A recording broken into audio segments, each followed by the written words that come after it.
Thank you. Welcome. It's an honor to welcome you all to Bethlehem. IIRP is a very young school, but we're on the land of the Lenape, and we honor those who came before us and the Lenape Nation of Pennsylvania that still lives here today. Ooh, please be seated. Sorry. I forgot that part. Welcome and please be seated. Okay. As president, I want to welcome our graduates today. It is your day. As scholars devoted to restorative practices, you're bringing great, great hope. Mary Catherine Bateson, the anthropologist and daughter of Margaret Mead, observed, "We're not what we know, but what we are willing to learn." We're here to celebrate your willingness, your efforts, to make a more compassionate, just, and inclusive world. So take a moment to look around you and notice all the faces looking back at you, the children, the husbands, wives, partners, parents, friends, family, have all helped make it to this day, and we're so glad all of you are here to join us. I extend my thanks that you've supported all of our learners today, and we're so glad you can celebrate with us. And I also want to recognize those who could not be here today. Some of our graduates and some of our family and friends are not in the room, but we'll honor their spirit and wisdom, and no doubt they are also very proud of you today, too. We have some special guests as well that I want to point out. So our founder, Ted Wachtel, would you please stand? And remain standing. Thank you. Lynn Branham, representing our trustees. Our provost, Dr. Michael Valdez-Rafanti. Paul Leese, Vice President for Strategy and Communications. And our faculty from near and far, Dr. Gina Abrams. Please stand. Sorry. Dr. Craig Adamson. Dr. Michael D'Antonio. Dean Mary Jo Hebling. Dr. Fernanda Fonseca Rosenblatt, all the way from Brazil. You made it. Dr. Frida Rundell. Elizabeth Small. Kevin Jones, Pam Thompson, and our librarian, Zoe Modig. Please keep standing because there are even more people. And last but not least, our staff who's here, please stand. All of you.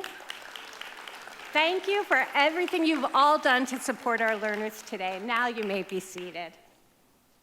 And it's my pleasure to invite our trustee, an accomplished and fierce advocate for restorative justice and restorative practice, and one of our distinguished alum, Lynn Branham.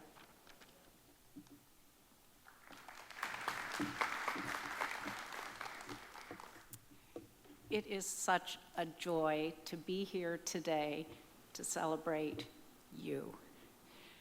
I've been thinking about a world without restorative practices, and it reminds me of a story of a woman who went into the kitchen and her husband was cooking. That's the best part of the story, but her husband was cooking, and he was cooking a ham, and he sliced off big chunks on either side of the ham and just tossed them aside.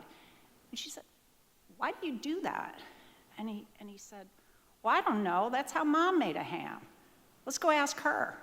So they went and asked Mom, and she said, "Well, I don't know. That's how Grandma made the ham. Let's go ask her."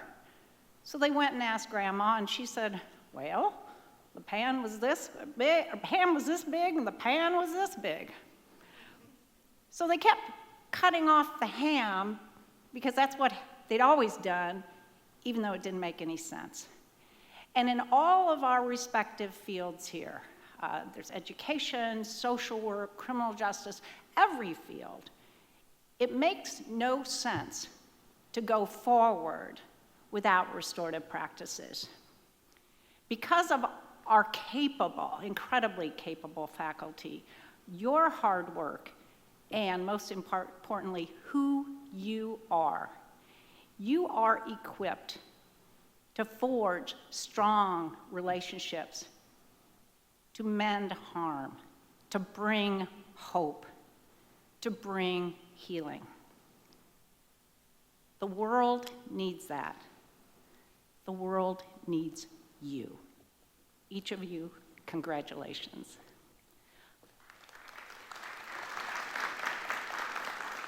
I'd now like to invite my friend and colleague, President Kligman, back to continue the celebration.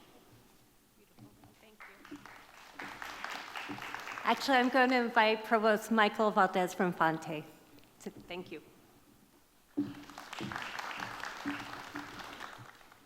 So, thank you, Linda. I am honored to participate in my first commencement ceremony since joining IIRP in January as provost.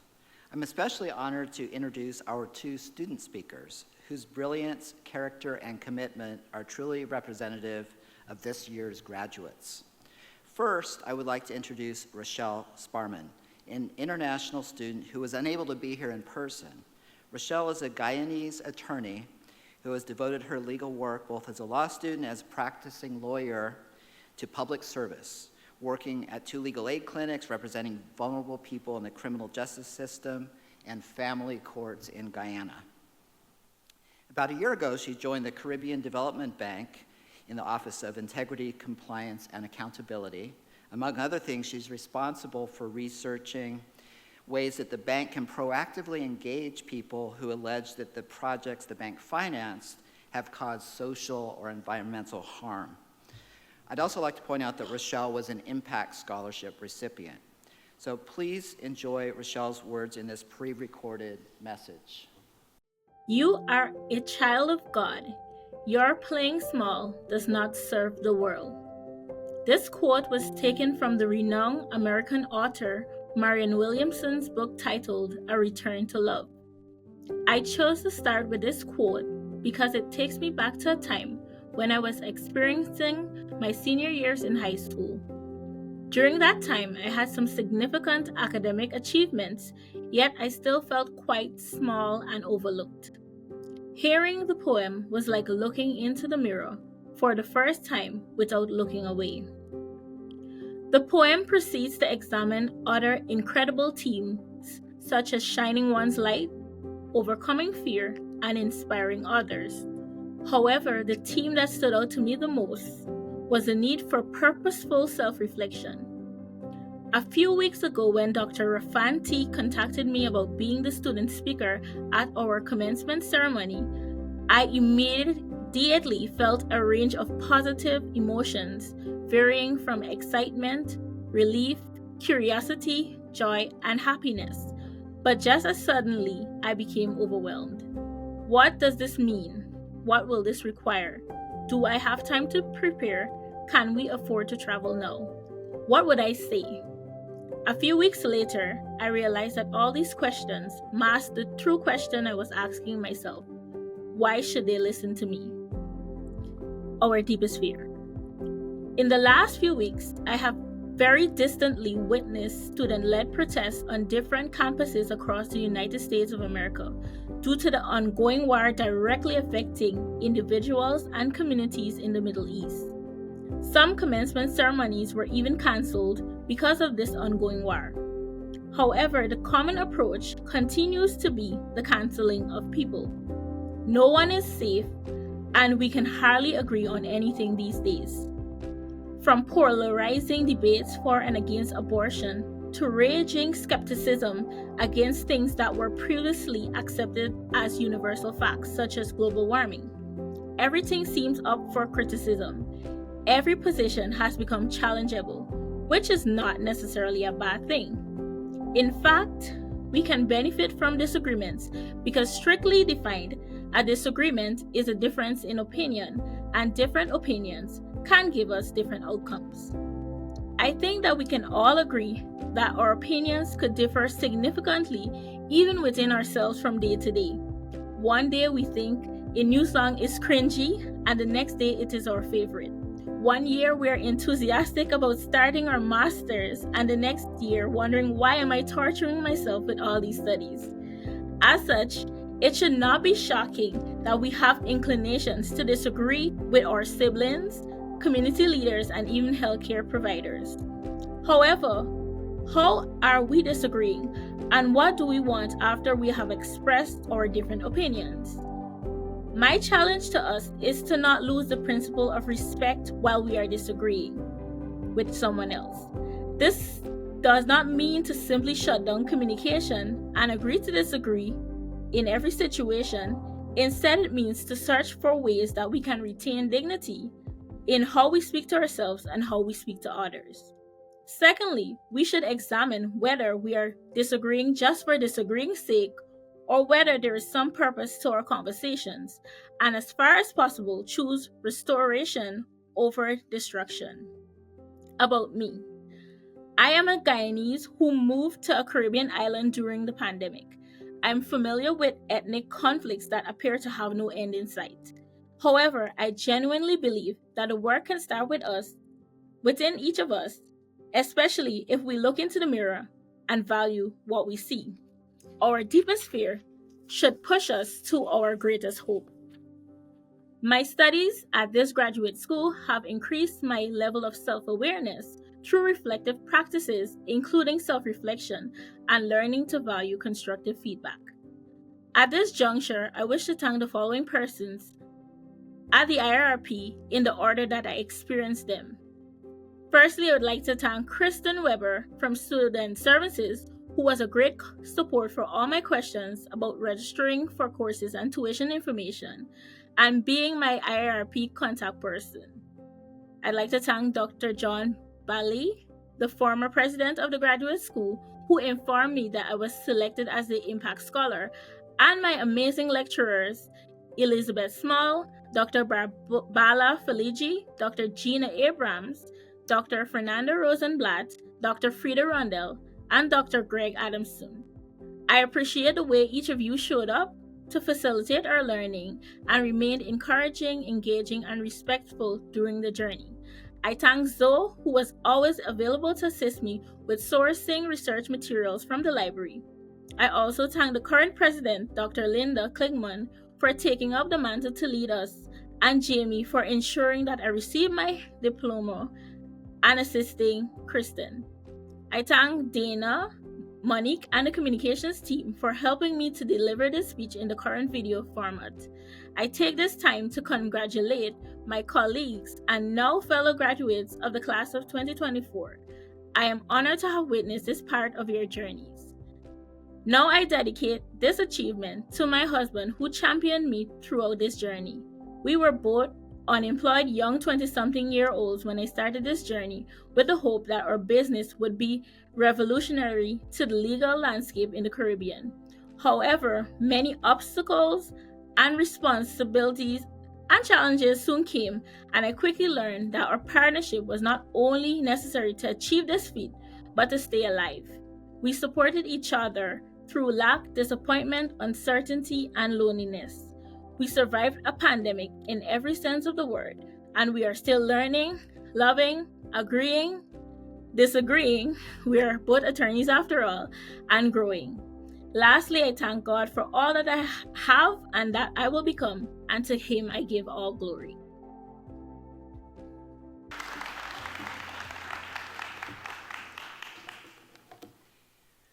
Our second student speaker is Ivelisse Koto. Ivelisse is a dedicated educator who has spent the past 14 years working to make a difference in the Chicago public school system. Starting her career as a high school Spanish and ESL teacher, she later transitioned to the role of bilingual program coordinator before becoming Dean of Discipline at a middle school for the past year and a half. Please welcome Ivelisse.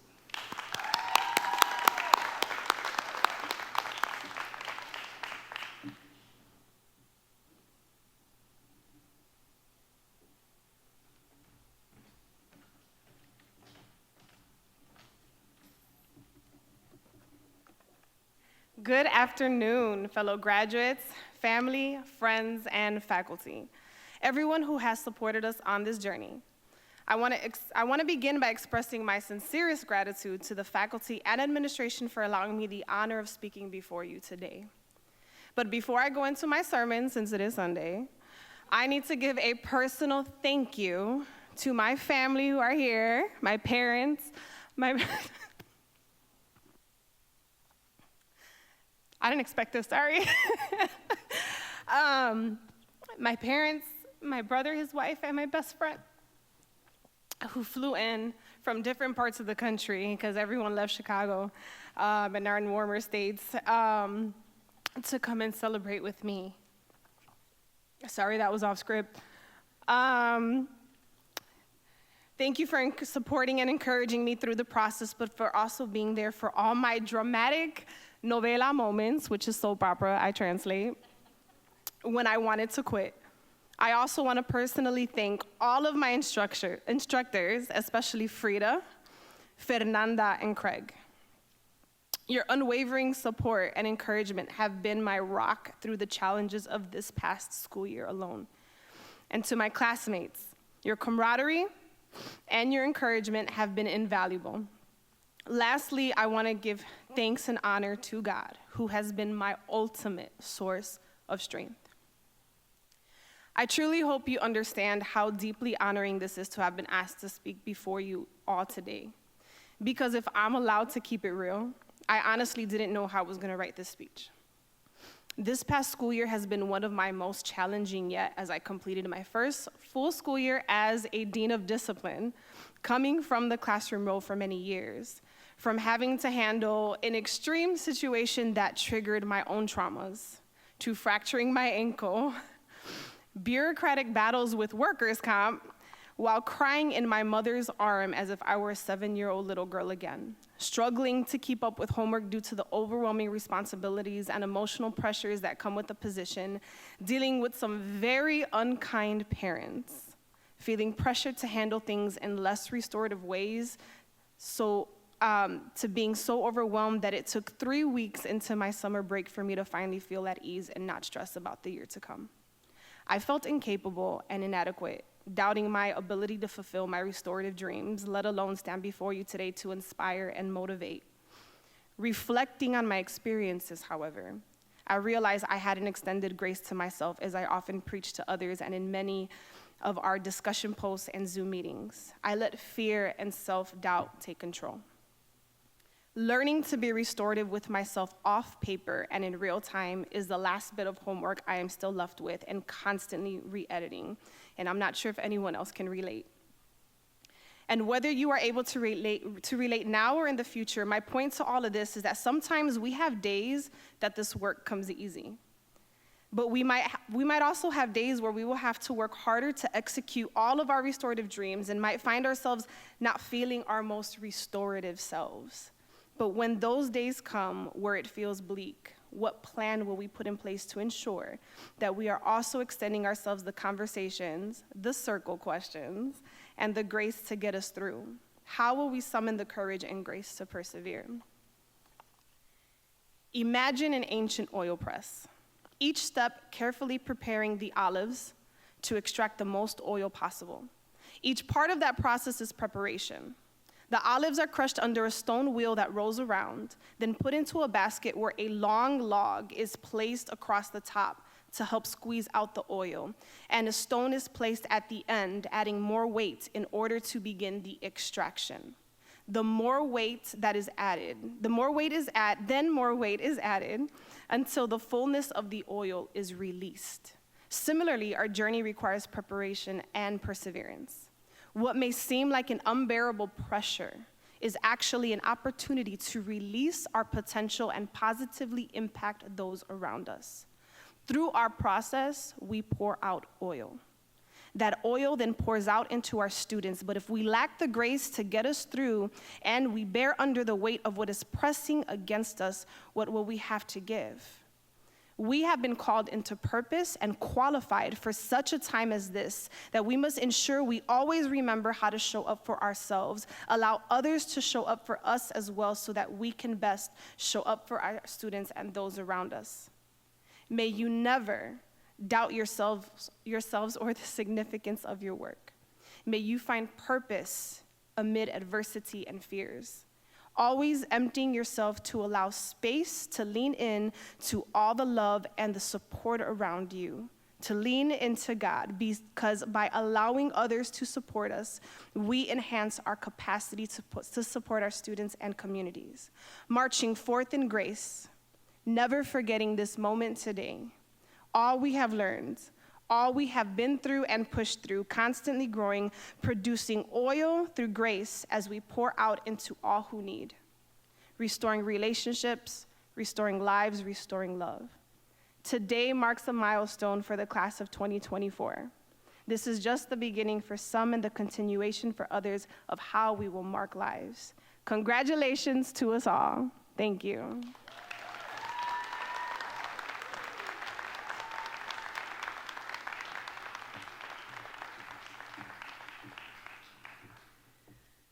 Thank you, Evelise, for those heartfelt words, and thank you to your classmate, Rochelle, for taking the time to record her remarks. So before we move on to the conferral of degrees, I'd like to say a few words about the hood and its significance, which I'm going to say it anyway. So the color citron is for social sciences, okay, so you have that. And the color blue is our school color. Now, although you have red right now, we will replace that with a blue one when there was a mistake in shipping, but that's okay. The wearing of the distinctive regalia for universities consisting of a cap, gown, and hood began in England. There, in the second half of the 14th century, the statutes of certain colleges prescribed the wearing of a long gown by faculty and students as their daily attire. Sort of like Harry Potter and stuff, so imagine that back in the 14th century. The tradition of special academic dress seems to have entered the United States through King's College, now Columbia University, in colonial New York. As recent, that's not me, I don't think. As 1886, both Yale and Harvard faculty were required to wear academic dress as their daily attire. The hooding ceremony at IIRP signifies a scholarly and personal achievement. As chief academic officer, placing the hood on the student signifies the passage from student to master. Among the first to recognize this rite of passage is the president of the institution, Dr. Linda Kligman. Dr. Kligman and Lynn Branham, please join me at the podium. And Lynn, you may begin the ceremony. Very good. The Commonwealth of Pennsylvania in 2006 granted to the Board of the International Institute for Restorative Practices the right to operate as an authorized and recognized graduate school and to confer Master of Science degrees. We, the board, have entrusted this duty and honor to our president, her administration, and our faculty. Will the candidates for the degree of Masters of Science in Restorative Practices please rise? By virtue of the authority vested upon me and upon the unanimous recommendation of our faculty, I confer upon you the degree you have earned with all the rights and responsibilities. Dean Keynes, will you please come up?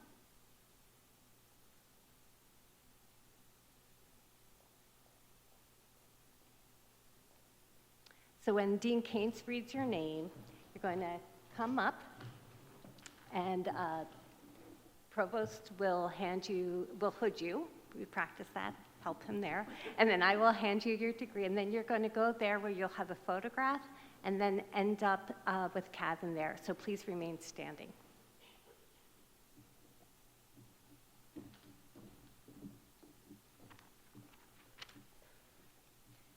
Jennifer Lynn Ball.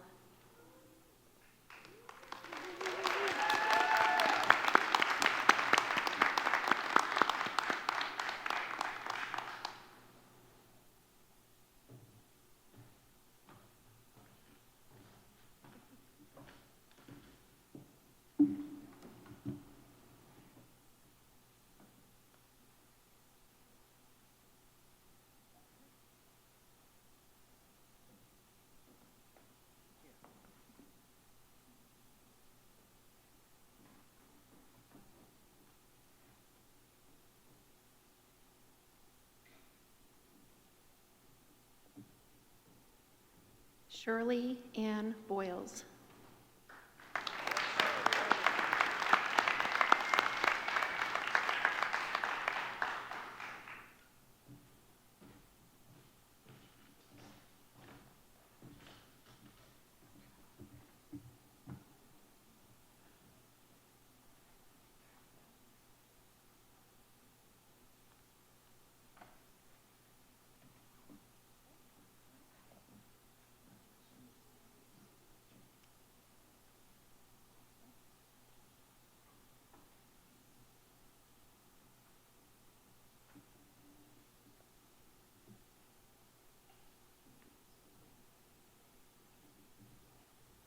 Linda Susan Brown.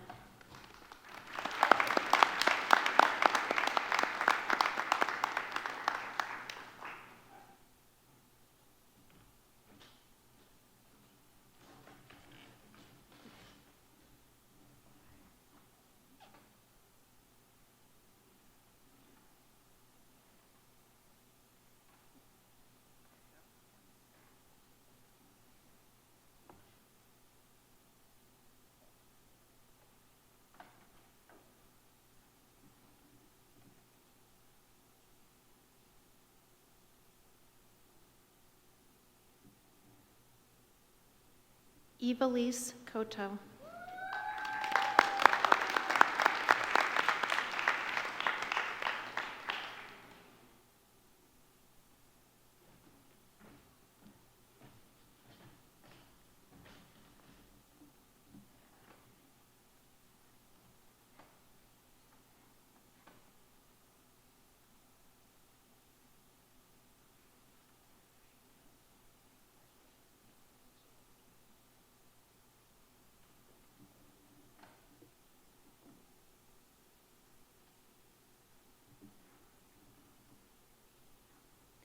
Joseph Adam Furco.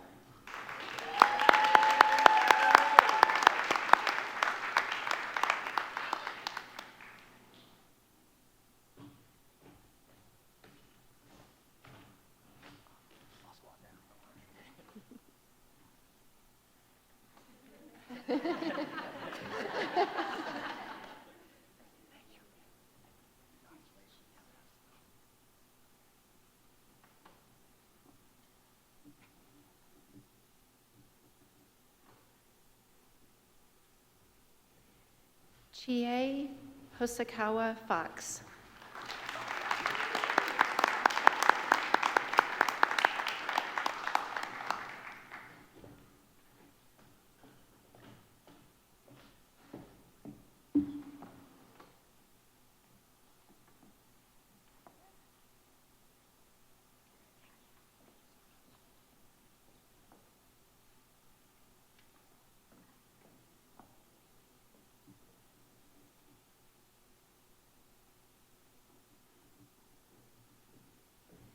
Michaela Page Kiger.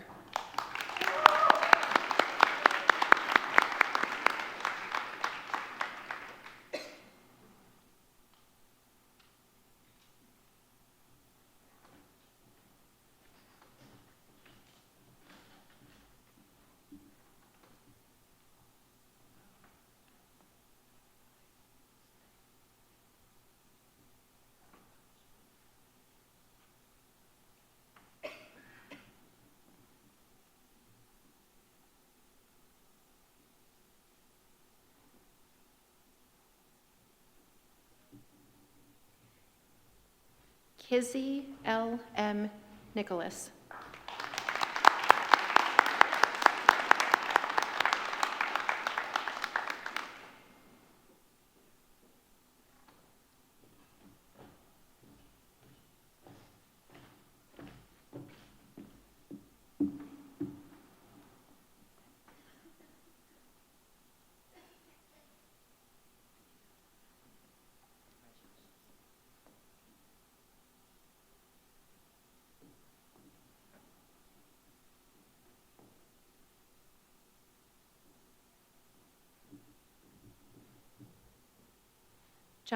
Jonathan C. Schenk.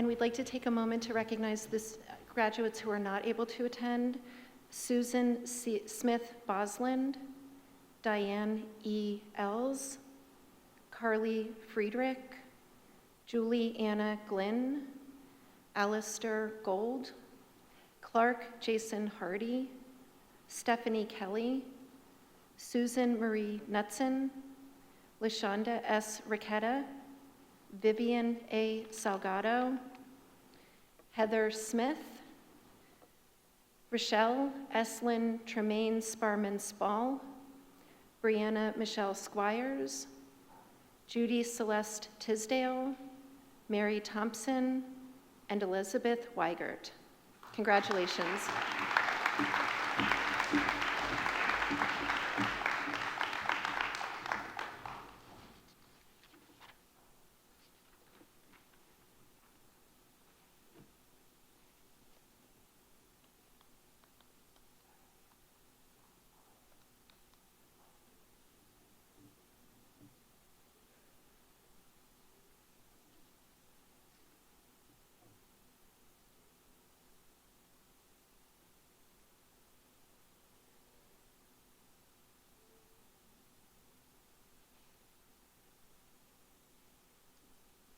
Please give another round of applause for our graduates. You may come back and be seated.